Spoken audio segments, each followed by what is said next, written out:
Culver City man agrees to plead guilty to recklessly crashing drone into Super Scooper firefighting aircraft during Palisades fire. Let's take a look at some pictures here, because the article doesn't come with pictures. So yeah, this is what happened to the plane. This is a BFD, a big freaking deal. The plane was able to fly and land like this, but this is not safe. I think there were pictures of what the superstructure looked like underneath, but it was all bent and dented. Even the frame of the wing was warped and dented from that drone strike at speed. So the Justice Department has released this following press release. There isn't a lot more to go along with this, so we'll look at an article or two as well. A Culver City man agreed to plead guilty to recklessly operating a drone that crashed into and damaged a Super Scooper firefighting aircraft fighting the Palisades fire earlier this month, the Justice Department announced.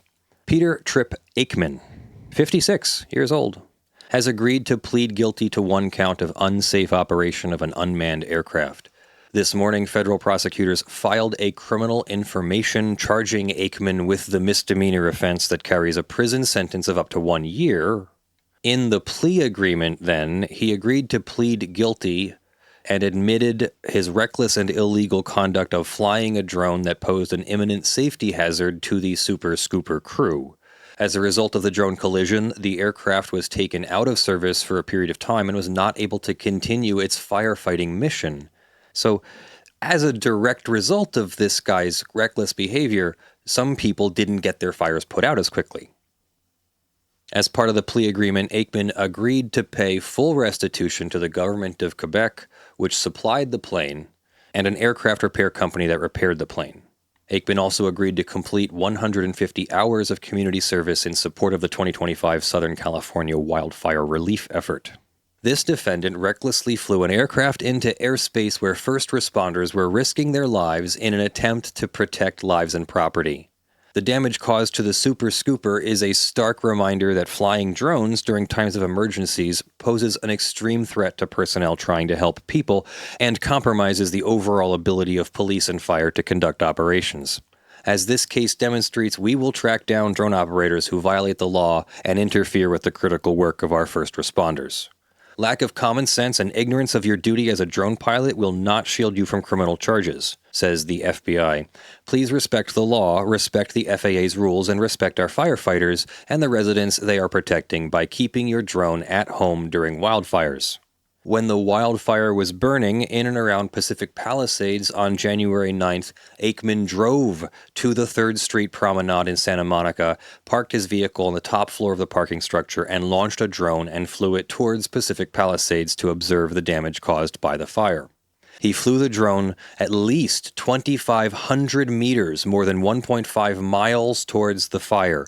He lost sight of the drone, which is a violation unless you have authorization to lose sight of your drone. You can't do that. As Akemann was flying the drone, it collided with a Government of Quebec Super Scooper carrying 2 crew members attempting to fight the blaze. The impact caused an approximately 3-inch by 6-inch hole in the left wing. After landing, maintenance personnel identified the damage and took the aircraft out of service for repairs. At the time of the collision, the FAA had issued temporary flight restrictions that prohibited drone operations near the Los Angeles County wildfires that erupted earlier last month. As a result of the collision, the Government of Quebec and the aircraft repair company incurred costs of $65,169 to repair the plane. The FBI investigated, and the U.S. attorneys assisted, and that's that. Who is Peter Tripp Akemann? This is him. He's from Culver City, and this article gives almost no useful information. I swear there was something about him operating a drone company. Hang on one sec. Akemann is deeply sorry for the mistake he made, according to a statement from his attorneys Glenn Jonas and Vicky Podbereski. He accepts responsibility for his grave error in judgment and is cooperating with the government in effort to make amends. There are a number of mitigating factors that will come to light during the court proceedings, including Mr. Akeman's relying on the DJI drone's geofencing safeguard feature and the failure of that feature. Oh my bullshit. The DJI drone's geofencing feature is a redundant feature. The geofencing feature tells you that it is still your responsibility to know your temporary flight restrictions, your NOTAMs, notice to airmen, your weather report, and your Part 107 rules. Now, I am no longer a Part 107 pilot because I'm not in the US anymore. I have my drone certificate and insurance over here in Europe. With the Part 107 rules, you're under the FAA's rules. They're much more strict, and they do track the drones using electronic means. And one of the things DJI was doing until very recently was including, as best as they could, the flight restrictions and altitude restrictions for the various restricted airspaces around the country. And it appears this guy was relying on that. To give you an idea, if you don't fly a drone, to give you an idea, this would be the equivalent of following incorrect GPS instructions off of a bridge and into a lake.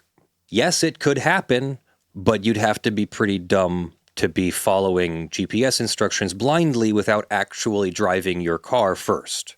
In other words, you're responsible for what the car is doing, and if there's no road or if the road ends, etc., you don't prioritize the GPS instructions over your actual perception of the events around you. In other words, you don't outdrive your headlights, you don't drive too fast for conditions, and you don't fly your drone relying on private drone companies' ingestion of temporary flight restriction data when you can actually just go to a website maintained by the FAA and see your temporary flight restrictions. So it's unbelievable that this guy would rely on DJI's geofencing safeguard. That's no defense. Absolutely none. Akemann co-founded Treyarch, a studio that was purchased by Activision and later became the Call of Duty developer. Akemann then co-founded The Workshop, which supported development of Gears of War 4, XCOM 2, and a few other major games. That studio became Skydance Interactive after being acquired by Skydance Media, and Akemann was president of the division. So I think he's a developer or investor in developers of some kind. I don't know really anything more about him. That's him on a very bad... I really hope this isn't the Fox 11 camera. As part of his plea agreement, Mr. Akemann admitted that he acted recklessly, and his conduct posed an imminent threat to firefighting crews. The aircraft was out of commission for several days while we were in the middle of the wildfires.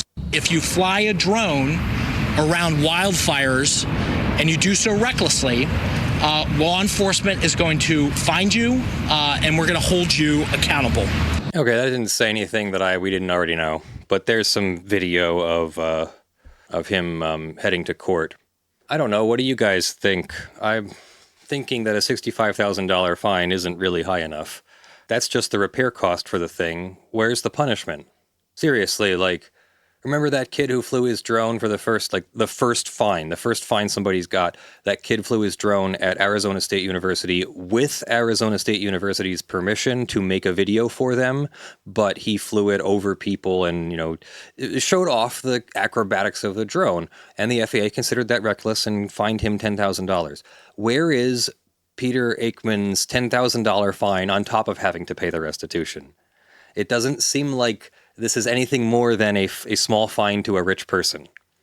So 150 hours of community service and a small fine for his relatively large wealth, having had several development studios purchased. I don't have a whole lot of sympathy, and I don't feel like justice has been done here, but he's not getting jail time. He's getting 150 hours of community service. So no jail time, 150 hours of community service, a $65,000 fine in the form of restitution, but no punishment on top of those things. No fine or jail time or anything on top of those things. And if you're a drone enthusiast, you know that we're constantly fighting with the idiots and the morons who misuse their drones and give us a bad name. I want to be able to use my drone without further government regulation. I don't want to have to register every time I fly. I don't want to have to, et cetera, et cetera, et cetera. because I'm flying properly now. I'm not putting anyone in danger. I have insurance and everything. So why should the hobby change for me because that guy's an idiot? Anyway, so yeah, let me know what you think about that guy in the comments below and what he's doing to advance drone regulations in the US. My God.